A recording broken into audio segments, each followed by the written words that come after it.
Oh boy, are there some massive changes coming to The Elder Scrolls Online in 2025. And in case you missed it, ESO has just released their latest yearly global reveal about their upcoming content in June. And with it, you're going to have subclasses, which essentially allows you to pick skills, wait for it, from other classes. Now, is this the end of classes? What else did ESO reveal? And what's the game's future? I'm glad you asked. That's what I'm going to share in this video. But unlike other YouTubers, I'm going to give it to you straight at the beginning. But watch till the end. I need the ad revenue. Let's get started. Subclasses, what are they really? Look, once you hit level 50, your entire account, you can add new skills from other classes, specifically new skill lines. So you can combine Streak with essentially Stealth on a Dragon Knight. Oh boy. According to developers, there are essentially 3,000 or more combinations, but this is essentially the full realization of hybrid builds. So how this works in reality is you can have all the class skill lines unlocked for all the classes, and you get to select up to 3. So right now, if you go to your specific character, right, you can see 3 specific class skill lines. Well, you can swap 2 of them out. So you have at least 1 skill line from your individual class that you have to keep. And then you can choose abilities from those active skill lines and swap them on your bar. Also, skill points are going to be double the cost from outside class skill lines, so expect to go Sky Shard hunting. The skills themselves are literally the same, so no changes. However, I don't know if this includes passives, but I would assume so since the entire skill line. You're going to have to own these classes to unlock them, which incentivizes you to play all the other classes. And you're going to have to re-level the skills and morphs. You won't have them all maxed out on day 1. WTF, where did this come from? I'm glad you asked. And in case you've been living under an ESO rock, they've continued to add what's called hybridization. Started years ago, but essentially what this means is you can either stack your main stat as magic or a stamina, and the game scales effectiveness of those abilities based on whatever is higher. This was done, in my opinion, so new players jump into the game. They don't know what spell to use. They don't know what to do. They're stacking the wrong attribute. It'll be a lot less punishing for them. But what ended up happening is the long-term hardcore players that know a lot about the game essentially found the most mid-maxy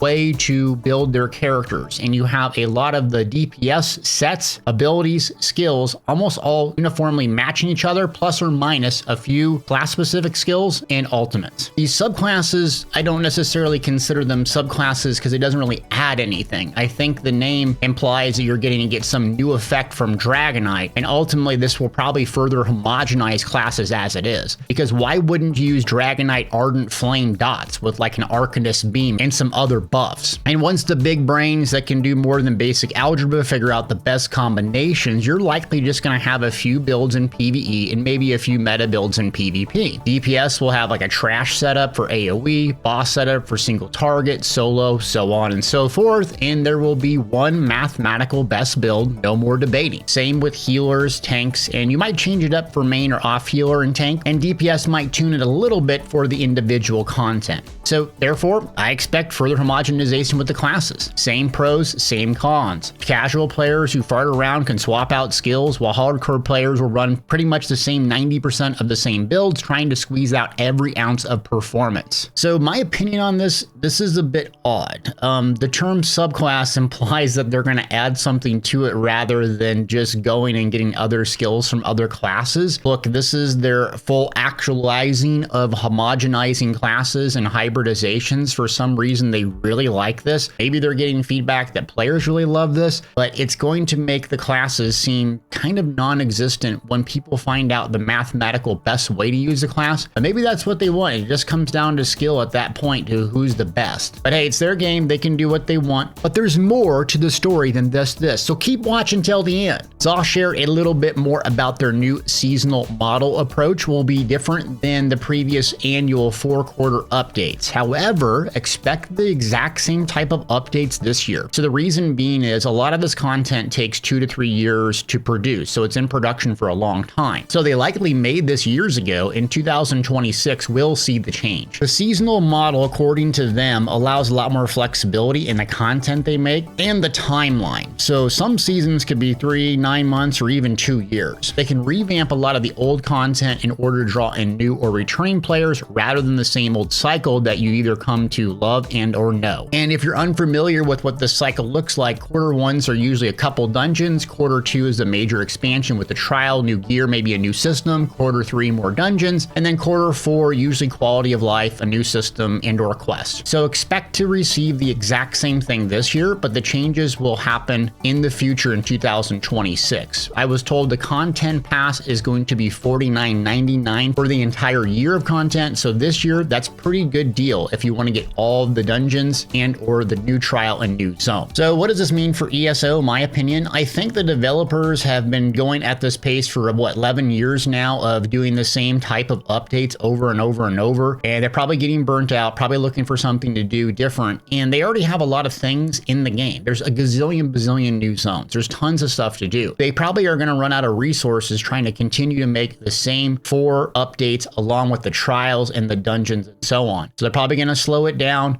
try to attract new players, returning players, but they got to keep the base happy. And the base in ESO currently is basically housing and PvE trials and or solo players with story. That is their core people right now. They've also been doing a lot in PvP, which is kind of shocking, but a lot of those players I think have moved on. But speaking of PvP, there are some hopeful changes coming or that has happened recently that I'm excited about. So if you don't know, there was a test recently where they opened a campaign called Vengeance. I have a separate video on this and you should go watch it now. But summary, ESO limited the skills. No gear, no CP, siege, and potions were essentially the same. So basically it was bare bones approach. The skills were actually unmorph class only. That's all you could select. This was done a week or so ago and the test was wildly successful. In fact, Brian Wheeler, ESO PvP lead and combat lead, posted on this. They had the most players ever in Cyrodiil at one time in a single campaign. It was hitting triple the amount of players that is currently possible in a single Cyrodiil campaign. And in fact, according to our little conversation in Q&A, they had more people in a single battle than an entire campaign. It was the best overall performance they've ever seen inside of Cyrodiil. So I played, it was on Saturday during almost prime time, and it was absolutely so much fun. The game actually worked. There were huge battles that lasted for over 30 minutes and were super fun. The issue that I had was that basically you couldn't kill large groups outnumbered because you had like no proc sets like Plague Break or the cheesy Vicious Death explodey things, which are somewhat annoying, but you need some mechanic, whether it's skill or gear, in order to kill large groups outnumbered. Otherwise, basically, this Zerg just kills everybody. Eventually, it comes down to a numbers game and not a lot of skill. But they expanded on this and said, hey, look, this was just the base test. What we're going to do from here is start adding little bells and whistles. So instead of just class skills, maybe they add weapon skills, maybe they add a few gear sets, and see where that threshold is where Cyrodiil starts to suck and not perform well, and then drop it down. So they can find the sweet spot where you have some gear, you have some abilities, the game actually works. This could be a huge boon for ESO PvP. However, this might just be too little too late. I wish this was done 5-7 years ago. Same thing with Battlegrounds reworks. They have 8v8 competitive. I jumped on recently to play that, and it was just an absolute blast. And I'm saying to myself, man, why wasn't this done 5 years ago? But hey, it's something, and you know, it's good. So moving on to the story zone in trial. There's going to be a new zone called Solstice. This is in the southeastern part of the map. The area and zone is going to be very Argonian for you lizard lovers. And as you can come to expect, the zone looks, feels amazing. Your usual bells and whistles that you know from ESO zones. The most shocking thing to me about this and what I was excited about is the continuation of the base game main story with the season of the Worm Cult. So expect a lot of evil, Daedra looking things reflecting those Worm Cult monsters and their cool, unique costumes. And they look big and bad. So Moag Ball, we don't know a lot much about the story, but it was an amazing base game story. Feels very Elder Scrolls. Excited for the continuation of it. There's also going to be a new 12-player trial featuring a lot of the Worm Cult Daedra monsters, so PvEers will love this. The biggest change to the model this year is a new world event, and unlike previous world events, this one requires the entire server. So the event is called the Withering Wall. You essentially have to break through this massive wall as an entire server and experience the final encounter. However, the conclusion to the story won't happen until Q4 in the final update. So that's going to be a nice change to the events that were essentially the same, repetitive with just a look and feel of the zone, and some of them are even soloable. So this will be cool to see and do, and it will be good repetitive if the rewards are worthwhile, because that's really what drives players to repeat these over and over. Okay, so that wraps things up, and this is a bit shocking with the subclasses and the classes. I don't know how this is going to play out. Maybe this is subject to change, so be careful. We don't know what this is going to look like, but on paper, this seems like an odd choice to be able to use skills from other classes, and I don't know if it's going to kill the fun of having individual classes or just make it a lot easier and more enjoyable. What do you think?